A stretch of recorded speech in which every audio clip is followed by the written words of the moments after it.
Саламатсың ба, 6 сынып оқушысы. Мен есімім Жұлдыз, математика пәнінің мұғалімі болам. Неш және бил емтихандарына келетін мына есепті көрейік. Не дейді? 5 экскаватор 2 сағатта 7 шұңқырды қазды. 7 сағатта 10 экскаватор қанша шұңқырды қазады? Білесіздер ме, осындай есеп жиі келеді. Бұны пропорциямен шығарайық десек, бұл жерде сандар өте көп. Оқушы сіздер шатасасыздар, қалай шығарды.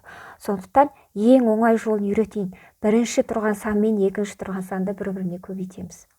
Содан кейін екінші элементті айтады ғой, соның біріншісі мен екіншісін көбейтіп аламыз.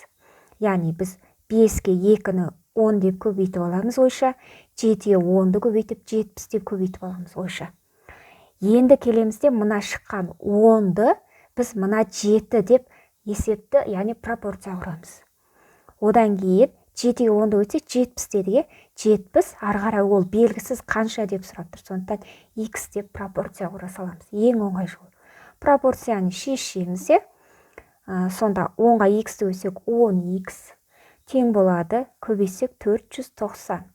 X тең болады. 490-ды 10-ға бөлсек 49 шығады екен. Егер де осындай санмен берілген сандар өте көп, бірақ пропорциямен шығару керектігін білсеңіз, онда сіздер міндетті түрде бірінші сан мен екінші санды көбейтеміз. Көбейтіп алып пропорция құрамыз. Одан кейін келесі элементтің біріншісі мен екіншісін көбейтіп пропорция құрып есептей береміз. Сонда жауабы, С жауабы 49 екен.